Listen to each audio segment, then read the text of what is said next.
ৰাষ্ট্ৰীয় স্বয়ংসেৱক সংঘৰ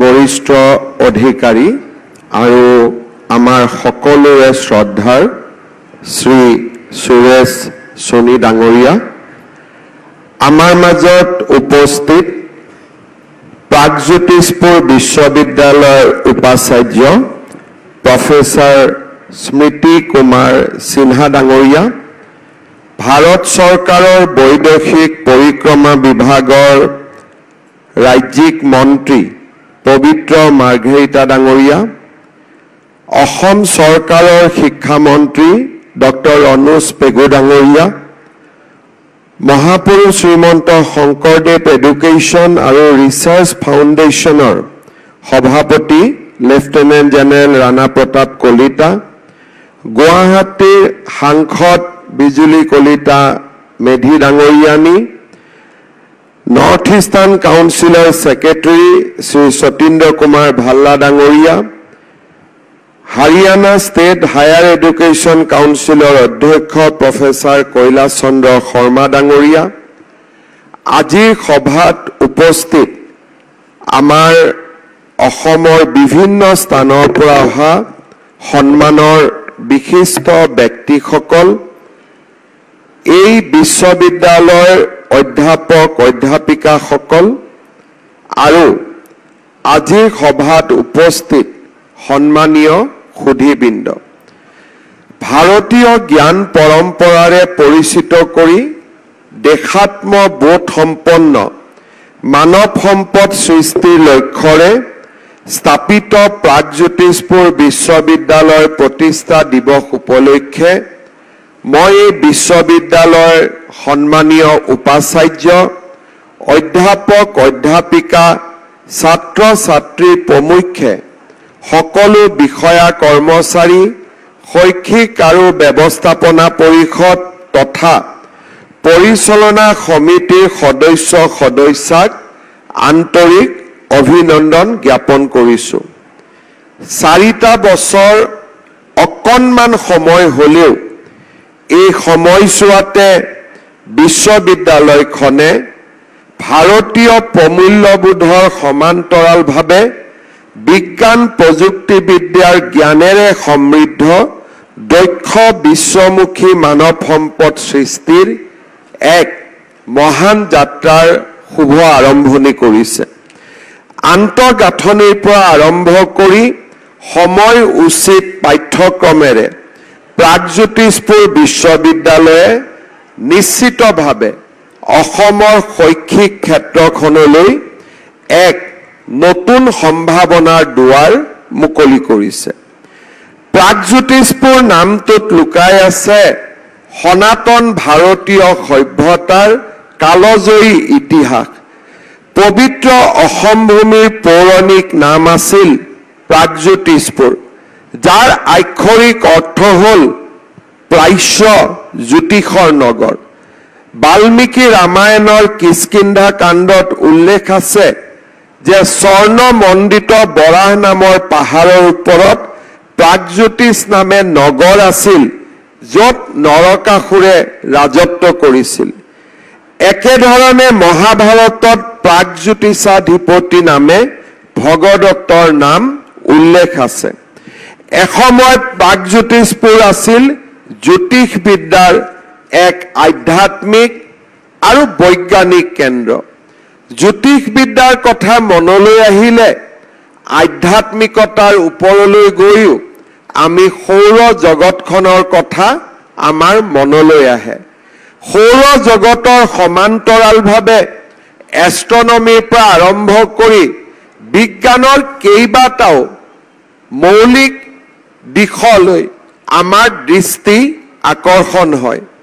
সেয়ে স্বাভাৱিকভাৱে পুৰণা প্ৰাগজ্যোতিষপুৰ আছিল আধ্যাত্মিক আৰু বৈজ্ঞানিক চৰ্চাৰ এক উল্লেখনীয় আৰু সমাদৃত অঞ্চল। পৌৰাণিক সময়ৰ এই প্ৰাগজ্যোতিষপুৰে পিছলৈ কামৰূপ আৰু আহোমসকলৰ আগমনৰ পিছত ক্ৰমে অসম নামে জনাজাত হয়।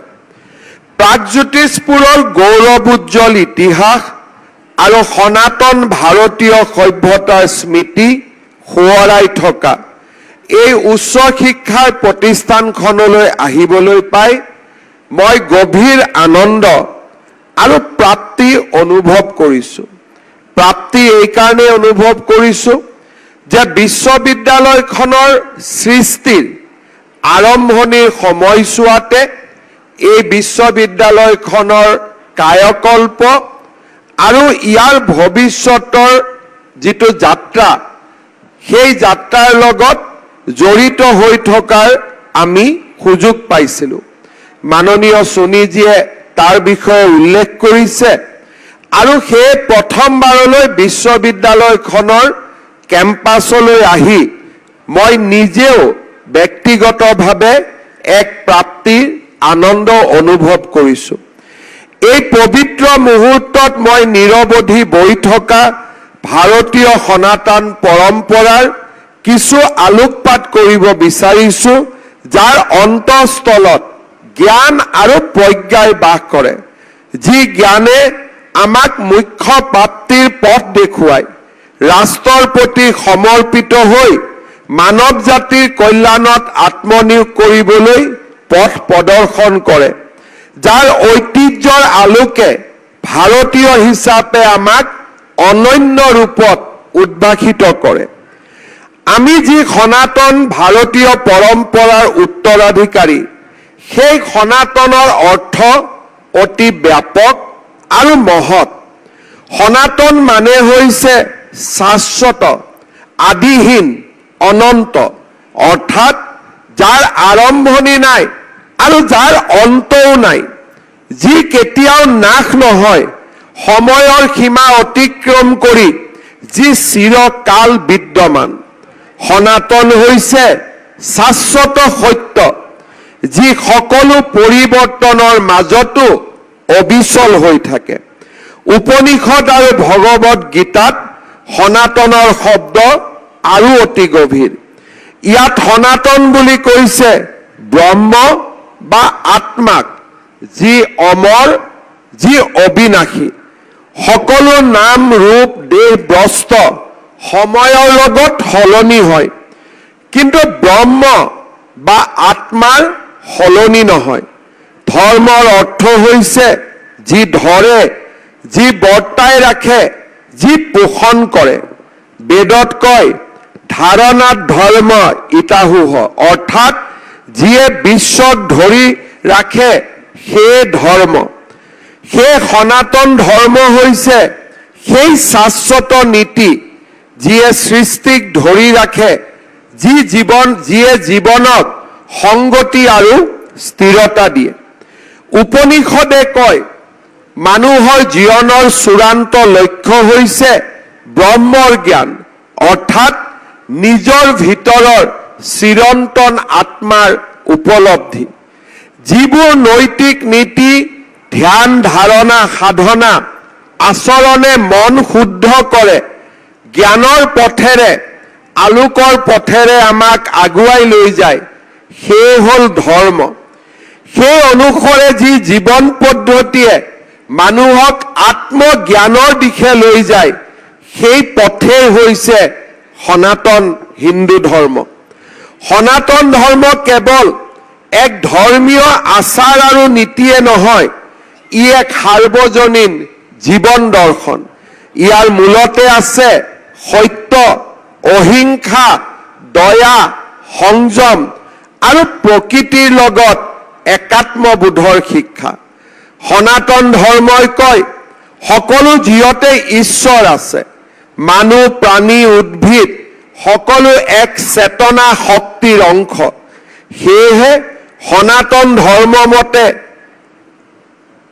আমি নিশ্চিতভাৱে কম ই এক জীৱন যাপন, য'ত আমি মহাজীৱনৰ সৈতে একেটা সুৰতে সমাহিত হৈ থাকোঁ। হিন্দু দৰ্শনে কয় আমি কেৱল এটা দেহ নহয়, আমি আত্মা, চিৰন্তন চেতন সত্তা, পৰমাত্মাৰ অংশ বিশেষ। দেহ আৰু মন ক্ষয় হয়, কিন্তু আত্মা অবিনাশী। সনাতন ধৰ্মই আমাক বাৰে বাৰে সোঁৱৰাই দিয়ে আমি অমৰ, আমাৰ আত্মা পবিত্ৰ আৰু এটা মুক্ত সত্তা। সনাতন ধৰ্মৰ আধাৰত গঢ় লোৱা ভাৰতীয় চৈতন্যই জ্ঞানৰ সাধনাকে ভাৰতৰ মুখ্যতম ধৰ্ম বুলি স্বীকৃতি দিছে। সনাতন সভ্যতাত এনে মহৎ ধাৰণা এইবাবে উদ্ভৱ হৈছিল যে অতীজৰে পৰা এই পবিত্ৰ ভাৰত ভূমিত নৈতিকতা, দৰ্শন, সাহিত্য, বিজ্ঞান আৰু সংস্কৃতিৰ প্ৰতি আমাৰ দেশৰ জনতাই সদায়ে গভীৰতম শ্ৰদ্ধা পোষণ কৰিছিল। প্ৰাচীন ভাৰতীয়সকলে কৈছিল ন হি জ্ঞানেন সদৃশং পবিত্ৰমেহ বিদ্যতে, অৰ্থাৎ জ্ঞানৰ দৰে পবিত্ৰ আৰু আন একো বিষয় এই পৃথিৱীত নাই। ভাৰতীয় সনাতন সভ্যতাত শিক্ষাৰ মূল উদ্দেশ্য হৈছে মুখ্য প্ৰাপ্তি। কিন্তু এই মুখ্য প্ৰাপ্তিৰ পথ তপস্যা বা সন্ন্যাস নহয়। আমাৰ প্ৰাচীন পৰম্পৰাবোৰত ধৰ্ম লগতে কৰ্ম, জ্ঞান আৰু ভক্তিৰ জৰিয়তে মুখ্য প্ৰাপ্তিৰ বিষয়ে উল্লেখ কৰা হৈছিল। আৰু এই নীতিসমূহৰ আধাৰতে প্ৰাচীন ভাৰতত তক্ষশিলা, শ্ৰীধন্য কটক, নালন্দা, উদান্তপুৰী, দেৱবিহাৰ, বিক্ৰমশিলা আৰু উজ্জয়িনী এই 6খন বিশ্ববিদ্যালয়ে শিক্ষাৰ উৎকৃষ্টতম প্ৰাণকেন্দ্ৰ ৰূপে গঢ় লৈ উঠিছিল। বিজ্ঞান, জ্যোতিৰ্বিজ্ঞান, গণিত, নিদান শাস্ত্ৰত ভাৰতীয়সকলৰ দক্ষতা আছিল অপৰিসীম। এই সকলোবোৰ ভৌতিক বিজ্ঞানৰ মাজত ভাৰতীয় মনীষীয়ে যি বিজ্ঞানক আটাইতকৈ গুৰুত্ব দিছিল সেয়া আছিল চৈতন্যৰ বিজ্ঞান। এসময়ত সমগ্ৰ বিশ্বই ভাৰতৰ জ্ঞান আৰু প্ৰজ্ঞাৰ সাধনাক সমীহৰ দৃষ্টিৰে চাইছিল। বেদৰ সৃষ্টিৰ আৰম্ভণিৰে পৰা প্ৰজ্ঞানং ব্ৰহ্ম এই ধাৰণাৰ মহাবাক্যৰে ভাৰতীয় সভ্যতা সংস্কৃতি গঢ়ি উঠিছিল। ইয়াৰ মূলতে আছিল জ্ঞানৰ অন্বেষণ আৰু প্ৰজ্ঞাৰ সাধনাৰ মহান যাত্ৰা। ভাৰতীয় সমাজে 5000 বছৰ ধৰি সভ্য আৰু সংস্কৃতিবান সমাজ ৰূপে খ্যাত।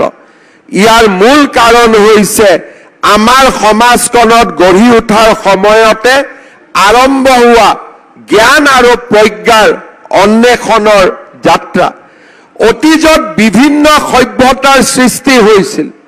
ৰোমান সভ্যতাৰ সৃষ্টি হৈছিল, গ্ৰীক সভ্যতাৰ সৃষ্টি হৈছিল। কিন্তু ভাৰতৰ সনাতন সভ্যতা আৰু সংস্কৃতি আজিও নিৰবিচ্ছিন্নভাৱে প্ৰবাহমান হৈ আছে।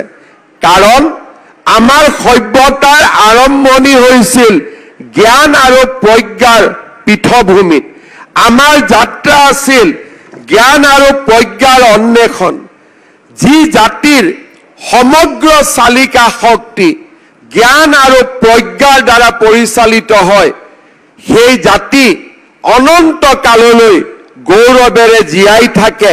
ভাৰতীয় সভ্যতাই তাৰ জ্বলন্ত প্ৰমাণ হিচাপে 5000 বছৰে আমাৰ পৃথিৱীত উচ্চ স্তৰে, উচ্চ শিখৰে জীয়াই থকা। প্ৰাচীন ভাৰতৰ তক্ষশিলাত যি বিশ্ববিদ্যালয় প্ৰতিষ্ঠা হৈছিল সি খ্ৰীষ্টপূৰ্ব 1 শতিকালৈ বৰ্তি আছিল। এই বিশ্ববিদ্যালয়ৰ তলত কেইবাখনো চতুষ্পাতি আছিল। তাত 18বিধ শিক্ষা দিয়া হৈছিল। তাত ভাস্কৰ্য কলা, চিত্ৰকলা আৰু আন আন হস্তকলাৰ বিদ্যা শিক্ষা দিয়া হৈছিল। ইয়াতে অত্ৰেয় ঋষিয়ে আয়ুৰ্বেদৰ শিক্ষা দিছিল। বুদ্ধদেৱৰ চিকিৎসক জীৱক এই অত্ৰেয় মুনিৰ ছাত্ৰ আছিল। এই বিশ্ববিদ্যালয়তে জীৱকে 7 বছৰ অধ্যয়ন কৰিছিল। পাণিনি আৰু চাণক্যও এই বিশ্ববিদ্যালয়ৰ ছাত্ৰ আছিল। এই বিশ্ববিদ্যালয়ত পঢ়িবলৈ পশ্চিমৰ পৰা পাৰস্যৰ পৰা ছাত্ৰ আহিছিল চীন দেশৰ পৰা বহুজন ইয়ালৈ আহি অধ্যয়ন কৰিছিল শ্ৰী ধন্যকটক বিশ্ববিদ্যালয়ত হিন্দু আৰু বৌদ্ধ উভয় দৰ্শনৰ শিক্ষা প্ৰদান কৰা হৈছিল এই বিশ্ববিদ্যালয় খ্ৰীষ্টপূৰ্ব 1 শতিকা বৰ্তি আছিল এই বিশ্ববিদ্যালয়ৰ প্ৰধান শিক্ষক আছিল নাগাৰ্জুন নালন্দা বিশ্ববিদ্যালয়ত বেদ চিকিৎসালয় আৰু অংক শাস্ত্ৰৰ শিক্ষা দিয়া হৈছিল এই বিশ্ববিদ্যালয় খ্ৰীষ্টপূৰ্ব 1 শতিকাৰ পৰা 8 খ্ৰীষ্টাব্দলৈ বৰ্তি আছিল এই বিশ্ববিদ্যালয়ত 10,000 ছাত্ৰ আছিল শিলভদ্ৰ নামে এজন উদাসীন পণ্ডিত এই বিশ্ববিদ্যালয়খনৰ বিখ্যাত অধ্যক্ষ আছিল এই বিশ্ববিদ্যালয়ত ব্যাকৰণ তৰ্কশাস্ত্ৰ চিকিৎসা শাস্ত্ৰ দৰ্শন শাস্ত্ৰ আৰু আধ্যাত্মিক বিজ্ঞানৰ শিক্ষা দিয়া হৈছিল বিশ্ববিদ্যালয়ৰ পুথিভঁৰালটো আছিল ভাৰতৰ সৰ্ববৃহৎ পুথিভঁৰাল ভাৰতৰ বিভিন্ন ঠাইত ছাত্ৰৰ লগতে দেশ বিদেশৰ ছাত্ৰ আহি নালন্দাত অধ্যয়ন কৰিছিল এই বিশ্ববিদ্যালয়ত চীন পৰিব্ৰাজক হিউৱেন চাঙে যোগ শাস্ত্ৰৰ অধ্যয়ন কৰিছিল উদান্তপুৰৰ বিশ্ববিদ্যালয়ে খ্ৰীষ্টীয় 8ম শতিকাত বিশেষ খ্যাতি লাভ কৰে এই বিশ্ববিদ্যালয়ৰ এটা বহুমূলীয়া পুথিভঁৰাল মুছলমান আক্ৰমণকাৰীয়ে 1202 খ্ৰীষ্টাব্দত নষ্ট কৰে বিক্ৰমশিলা দেৱবিহাৰ বিশ্ববিদ্যালয়ৰ অধীনত 6খন উচ্চ খাপৰ বিদ্যালয় আৰু 108 গৰাকী অধ্যাপক আছিল ছাত্ৰৰ বাবে বিদ্যালয়ৰ গাতে লগা 4খন সত্ৰ বা ছাত্ৰ বাস আছিল উজ্জয়িনীত যি বিশ্ববিদ্যালয় আছিল বিক্ৰমাদিত্য ৰাজত্বৰ সময়তে সেই শিক্ষানুষ্ঠানখন আছিল ভাৰতবৰ্ষৰ সকলো বিদগ্ধ লোকৰ মিলন ক্ষেত্ৰ বিশ্ববিদ্যালয়ত বিশেষকৈ জ্যোতিষ শাস্ত্ৰৰ শিক্ষা দিয়া হৈছিল আৰ্য শিক্ষাৰ 64 কলাৰ বিষয়ে আমি বিভিন্ন সময়ত আলোচনা কৰিছো ভাৰতীয় পৰম্পৰাৰ মূল কেন্দ্ৰ হৈছে শিক্ষা মানে জ্ঞান অৰ্জনৰ মাধ্যম নহয় ই আত্ম উপলব্ধি আৰু পৰম সন্তুষ্টিৰ দিশে লৈ যোৱা এক ৰূপান্তৰকাৰী প্ৰক্ৰিয়া আমাৰ প্ৰাচীন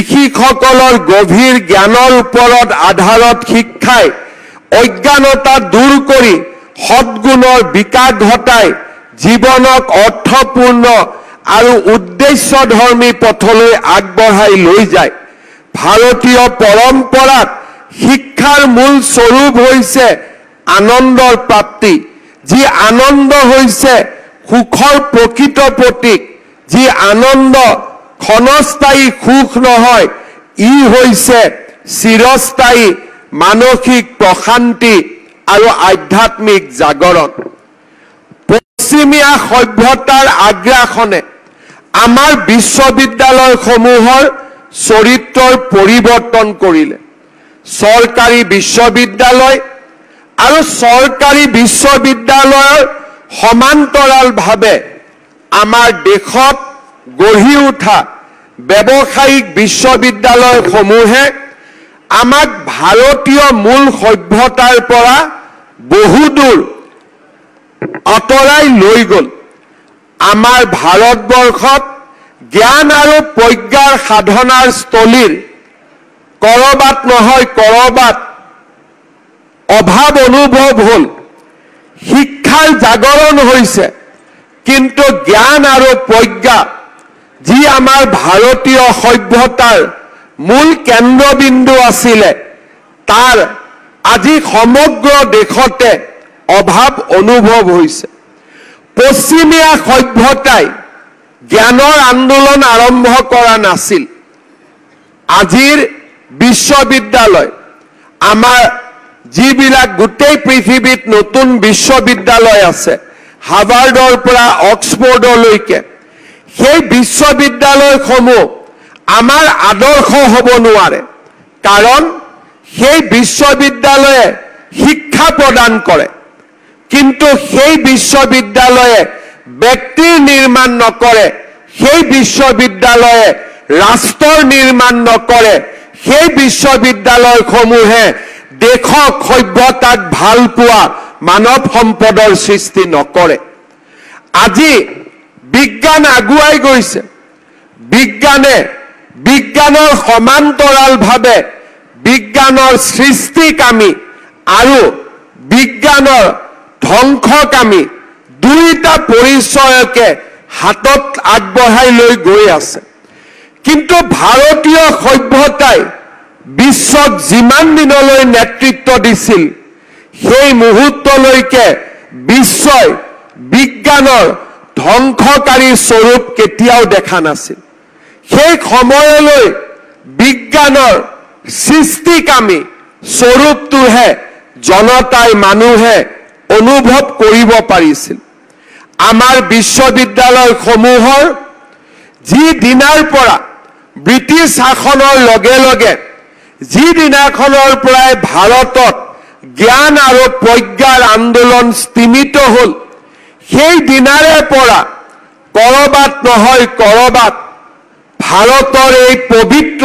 ভূমিত মানুহ নিৰ্মাণৰ যি প্ৰচেষ্টা আছিল তাক কৰবাত নহয় কৰবাত স্তিমিত হোৱাও আমি প্ৰত্যক্ষ কৰিলোঁ এনে পৰিৱেশৰ মাজতে আজিৰ পৰা 100 বছৰ আগতে ভাৰতীয় চৈতন্যক পুনৰ আমাৰ ভাৰত ভূমিত জাগৰণ কৰিবলৈ ৰাষ্ট্ৰীয় স্বয়ংসেৱক সংঘৰ জন্ম হৈছিল আজি সমগ্ৰ ভাৰতে ৰাষ্ট্ৰীয় স্বয়ংসেৱক সংঘৰ 100টা বছৰৰ গৌৰৱোজ্জ্বল যাত্ৰাক উদযাপন কৰিছে এই যাত্ৰাও আন একো নহয় ব্যক্তি নিৰ্মাণ আৰু ৰাষ্ট্ৰ নিৰ্মাণৰ প্ৰচেষ্টা ব্ৰিটিছে আমাক যি এক দাসত্বৰ কলেবৰ পিন্ধাই থৈ গ'ল সেই দাসত্বৰ কলেবৰৰ পৰা আমাক ওলাই আনি পুনৰ এবাৰ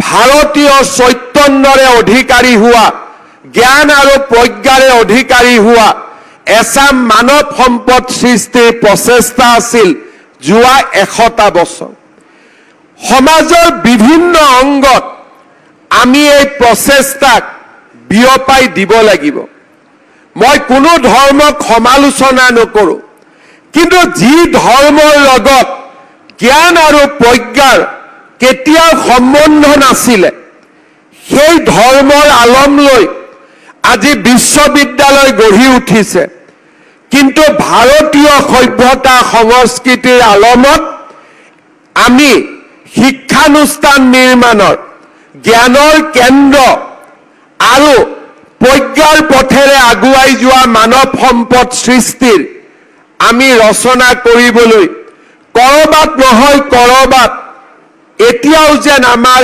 উদ্যম স্তিমিত হৈ আছে আমি বহুতে পাহৰি যাওঁ 1947 চনত ভাৰতবৰ্ষৰ জন্ম হোৱা নাছিল 1947 চনৰ স্বাধীনতা আৰু 1950 চনৰ সংবিধানৰ স্বীকৃতি ভাৰতীয় পৰম্পৰাৰ 5000 বছৰ পথৰ একোটা মাইলৰ খুঁটা কিন্তু ভাৰতবৰ্ষৰ সংস্কৃতি আমাৰ জ্ঞান আৰু প্ৰজ্ঞাৰ সাধনা আমাৰ 5000 বছৰৰ তপস্যাৰ ফলশ্ৰুতি প্ৰাগজ্যোতিষপুৰ বিশ্ববিদ্যালয় এনেকুৱা এখন বিশ্ববিদ্যালয় হওক য'ত আমি শিক্ষাৰ অন্বেষণ নকৰোঁ য'ত আমি জ্ঞান আৰু প্ৰজ্ঞাৰ অন্বেষণ কৰিম যিখন বিশ্ববিদ্যালয়ে সুস্থ মানৱ সম্পদ নিৰ্মাণ কৰিব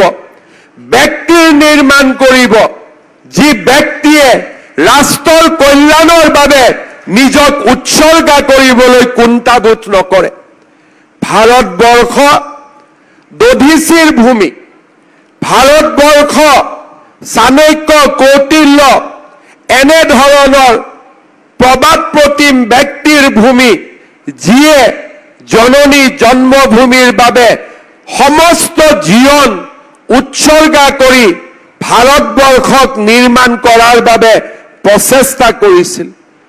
আমি প্ৰাগজ্যোতিষপুৰত আমাৰ কামৰূপত কৰবাত নহয় কৰবাত অভাৱ অনুভৱ কৰিছিলোঁ।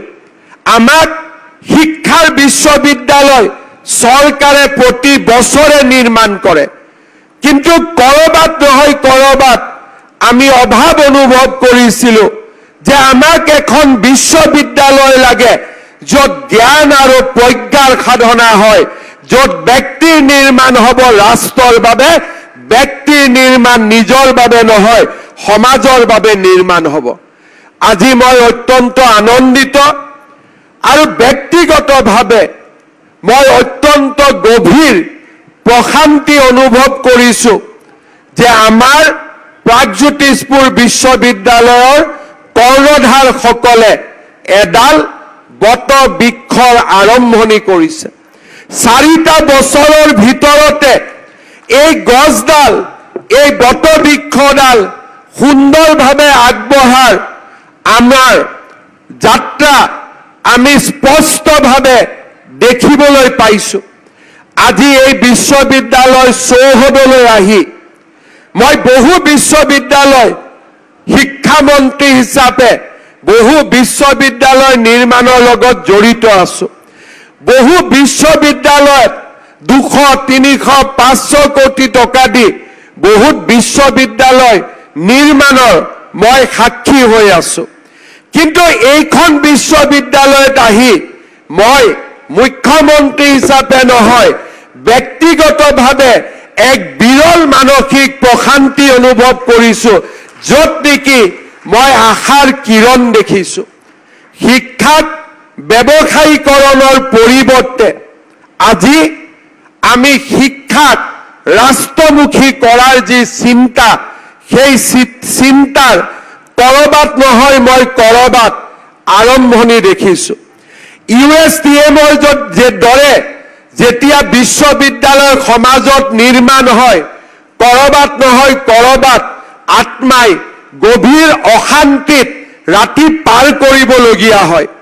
আৰু প্ৰাগজ্যোতিষপুৰৰ দৰে যেতিয়া বিশ্ববিদ্যালয় নিৰ্মাণ হয়, আত্মাই গভীৰ প্ৰশান্তি অনুভৱ কৰে। কাৰণ আমি নিশ্চিত এইখন বিশ্ববিদ্যালয়ে ব্যৱসায়িকভাৱে ডক্টৰেট নিদিয়ে। এইখন বিশ্ববিদ্যালয়ে শিক্ষাক ব্যৱসায়লৈ ৰূপান্তৰ নকৰে। এইখন বিশ্ববিদ্যালয়ে ভাৰতীয় সভ্যতা সংস্কৃতিৰ মূল আধাৰত এছাম ছাত্ৰ নিৰ্মাণ কৰিব, যি আমাৰ সভ্যতা সংস্কৃতিৰ বহমান গতিক আৰু অধিক আগুৱাই লৈ যাব। সেয়েহে মই আজিৰ এই অনুষ্ঠানত অকল অসমৰ মুখ্যমন্ত্ৰী হিচাপে নহয়, মই ব্যক্তিগতভাৱে এক মানসিক প্ৰশান্তিৰে ইয়াত আপোনালোকৰ আগত দুআষাৰ কথা কৈছোঁ। মই অসমৰ ৰাইজক আহ্বান জনাম, এইখন বিশ্ববিদ্যালয়ৰ প্ৰগতিৰ বাবে যোনে যেনেকে পাৰে সহায় কৰক। কোনোবাই আৰ্থিকভাৱে সহায় কৰক, কোনোবাই মানসিকভাৱে সহায় কৰক, কোনোবাই নিজৰ পৰিশ্ৰমেৰে সহায় কৰক, আৰু নিজৰ পুত্ৰ সন্তানক প্ৰথম চিন্তা কৰক যে প্ৰাগজ্যোতিষপুৰ বিশ্ববিদ্যালয়ত চিট পামনে। যদি ইয়াত চিট নাপায়, তেতিয়াহে দ্বিতীয় তৃতীয় বিশ্ববিদ্যালয়ৰ সন্ধান কৰক। কাৰণ মই নিশ্চিতভাৱে ক'ব পাৰোঁ যে অসমৰ যি পিতৃ মাতৃয়ে নিজৰ সন্তানৰ সৰ্বপ্ৰকাৰৰ কল্যাণ কামনা কৰে, যি নিজৰ পিতৃ মাতৃয়ে সন্তানক ইয়াত পঠিয়াই লৈ সম্পূৰ্ণভাৱে কোনো ধৰণৰ চিন্তা নোহোৱাকৈ গাঁৱৰ পৰাই নিজৰ পুত্ৰক আশীৰ্বাদ দিব বিচাৰে, সেই পিতৃ মাতৃৰ বাবে সৰ্বশ্ৰেষ্ঠ ঠিকনা হৈছে প্ৰাগজ্যোতিষপুৰ বিশ্ববিদ্যালয়। তাত কোনো ধৰণৰ আমি নিশ্চিতভাৱে ক'ব পাৰোঁ যে ইয়াতে আমি শিক্ষাৰ লগে লগে জ্ঞান আৰু প্ৰজ্ঞাৰো আমি আন্দোলন কৰিম। মই বিশ্ববিদ্যালয় কৰ্তৃপক্ষক অনুৰোধ কৰিম, জ্ঞান আৰু প্ৰজ্ঞা আৰু শিক্ষা সমাজৰ লগত ই প্ৰাসংগিক হৈ থাকিব লাগিব। এটা সময়ত আমাৰ ভাৰতৰ ঋষি মুনিসকলে কেতিয়াবা কেতিয়াবা বহু ধৰণৰ চিকিৎসা বিজ্ঞানৰ কথা চিন্তা কৰিছিল আৰু আজিৰো চিকিৎসকসকলে সেই ধৰণেই ভাৰতৰ চিকিৎসা পৃথিৱীৰ চিকিৎসা ক্ষেত্ৰখনত আগুৱাই লৈ যোৱাৰ কল্পনা কৰে। তেতিয়া নাম বেলেগ আছিল, তেতিয়া প্ৰসংগ বেলেগ আছিল, হয়তো তেতিয়া সৃষ্টিও বেলেগ আছিল বা তেতিয়া সৃষ্টিৰ ৰূপৰেখাও বেলেগ আছিল। আজি সৃষ্টিৰ ৰূপৰেখা বেলেগ হ'ব, কিন্তু প্ৰাসংগিকতাৰ পৰা আমি কেতিয়াও আঁতৰি যাব নোৱাৰো। আৰ্টিফিচিয়েল ইণ্টেলিজেন্সৰ বহু বিৰূপ প্ৰতিক্ৰিয়া থাকিব পাৰে। যোৱা কেইদিনমানত, যোৱা এমাহত আৰ্টিফিচিয়েল ইণ্টেলিজেন্সৰ বিৰূপ প্ৰতিক্ৰিয়া কেনে নিৰ্মম হ'ব পাৰে তাক আমি প্ৰত্যক্ষ কৰিছোঁ। আজি ৰাতিপুৱাও আমি ঢিঙৰ পৰা এজন যুৱকক গ্ৰেপ্তাৰ কৰিছোঁ, যোনে নেকি আৰ্টিফিচিয়েল ইণ্টেলিজেন্সৰ কদৰ্য প্ৰয়োগ কৰি অসমক অশান্ত কৰি ৰখাৰ ষড়যন্ত্ৰ কৰিছিল। কিন্তু ইয়াৰ মাজতো আমি নিশ্চিতভাৱে জানি উঠিব লাগিব যে সন্মুখত আৰ্টিফিচিয়েল ইণ্টেলিজেন্সৰ কোনো বিকল্প নাই। অহা 50 বছৰলৈ জ্ঞান আৰু শিক্ষাৰ ক্ষেত্ৰখনত artificial intelligence, machine learning, robotics, আমি তাৰ পৰা হাৰি যাব নোৱাৰো, আমি তাৰ পৰা আঁতৰি যাব নোৱাৰো। প্ৰাগজ্যোতিষ বিশ্ববিদ্যালয়ৰ দায়িত্ব হ'ব আমি জ্ঞানৰ চৰ্চা কৰিম। AI, মেচিন লাৰ্নিং, ৰবটিক্স আমি সকলোৰে চৰ্চা কৰিম, কিন্তু আমাৰ ছাত্ৰ ছাত্ৰীয়ে জ্ঞান আৰু বিজ্ঞানৰ অধিকাৰী হৈ ইয়াক মানৱ জাতিৰ কল্যাণৰ বাবে ব্যৱহাৰ কৰিব, ইয়াৰ মানৱ জাতিক ধ্বংসৰ বাবে ব্যৱহাৰ নকৰে। আৰু সেইবাবে যেতিয়া আমাৰ ল'ৰা ছোৱালীয়ে AI শিকিব, ৰবটিক্স শিকিব, আমাৰ ল'ৰা ছোৱালীয়ে যেতিয়া মেচিন লাৰ্নিং শিকিব, তাত যদি স্পিৰিচুৱেলিটি নাথাকে, তাত যদি আধ্যাত্মিকতা নাথাকে, তাত যদি এথিক্স নাথাকে, ই ধ্বংসৰ আৰম্ভণি হ'ব। কিন্তু যেতিয়া আমাৰ ল'ৰা ছোৱালীয়ে AI জানিব, হেকিং জানিব, মেচিন লাৰ্নিং জানিব, ৰবটিক্স জানিব, কিন্তু সকলোতকৈ এটা কথা জানিব যে মই এনে জ্ঞানৰ অধিকাৰী, এই পৃথিৱীলৈ মই মানৱ কল্যাণৰ বাবে আহিছো, এই যিকোনো জ্ঞান কেতিয়াও মানৱ জাতিৰ ধ্বংসৰ বাবে ব্যৱহাৰ কৰিব হ'ব নোৱাৰে। সেয়ে প্ৰাচীন কালত ঋষি মুনিসকলে কাক কি শিক্ষা দিব তাক তেওঁলোকে সিদ্ধান্ত কৰিছিল। কাক অস্ত্ৰৰ শিক্ষা দিব, কাক চিকিৎসাৰ শিক্ষা দিব, কাক ৰজাৰ শিক্ষা দিব, ৰাজনীতিৰ শিক্ষা দিব, তাৰ বিষয়ে চিন্তা কৰি যোগ্যজনক যোগ্য শিক্ষাৰ অধিকাৰী কৰিছিল। আজি আমাৰ গণতন্ত্ৰই তাৰ সুবিধা আমাক নিদিয়ে, কিন্তু প্ৰাগজ্যোতিষপুৰ বিশ্ববিদ্যালয়ৰ দৰে নৱজাগৰণৰ কেন্দ্ৰভূমিত আমি নিশ্চয় এই জ্ঞানসমূহৰ লগতে আধ্যাত্মিকতাৰে আমি আমাৰ ছাত্ৰ ছাত্ৰীক ইমানেই শক্তিশালী কৰিম যে আমাৰ ছাত্ৰ ছাত্ৰীয়ে বিজ্ঞানক কেৱল মানৱ জাতিৰ কল্যাণৰ বাবে ব্যৱহাৰ কৰিব। 4টা বছৰৰ যাত্ৰা, ভৱিষ্যতৰ দিনত প্ৰত্যাহ্বান আহিব। মই এটাই কথা কম, বিজ্ঞানক যেতিয়ালৈকে আধ্যাত্মিকতাৰে আমি সংযোজন নকৰোঁ, আমিও এটা সময়ত শিক্ষিত ছাত্ৰ ছাত্ৰী নিৰ্মাণ কৰা আৰম্ভ কৰিম। আমি জ্ঞান আৰু প্ৰজ্ঞাৰে বিভূষিত ছাত্ৰ ছাত্ৰী নিৰ্মাণত বিফল হ'ম। আমাৰ লক্ষ্য জ্ঞান আৰু প্ৰজ্ঞা, আমাৰ লক্ষ্য শিক্ষা নহয়। আৰু তেনে এক লক্ষ্যৰ অধিকাৰী আপোনালোকে আজিৰে পৰা হওক আমাৰ লক্ষ্য পথৰ পৰা কক্ষ পথৰ পৰা আমি বিচলি নাযাম, আমি আঁতৰি নাযাম। হয়তো কোনোবা এখন বিশ্ববিদ্যালয়ৰ দৰে 10,000 ছাত্ৰ ছাত্ৰী আমাৰ নহব পাৰে, কিন্তু কোৱান্টিটিয়ে সমাজ কন্ট্ৰোল নকৰে, কোৱালিটিয়ে সমাজ কন্ট্ৰোল কৰে। তাক আমি প্ৰত্যেকটো স্তৰত আমি মনত ৰাখিব লাগিব। পুনৰ এবাৰ হৃদয়ৰ গভীৰতম কোণৰ পৰা সমস্ত মোৰ শৰীৰত থকা ইতিবাচক শক্তি, শৰীৰত নেতিবাচক আৰু ইতিবাচক দুইটাই শক্তি থাকে, ময়ো তাৰ ব্যতিক্ৰম নহয়, কিন্তু মোৰ শৰীৰত লুকাই থকা ঈশ্বৰে যিকণ ইতিবাচক চিন্তা শক্তি দিছে, সেই সমস্ত ইতিবাচক চিন্তা শক্তিৰে এই বিশ্ববিদ্যালয়খনক আগুৱাই যোৱাৰ, আকাশ চোৱাৰ শুভেচ্ছা জ্ঞাপন কৰি মই মোৰ বক্তব্যৰ সামৰণি মাৰিছো। ধন্যবাদ। জয় হিন্দ।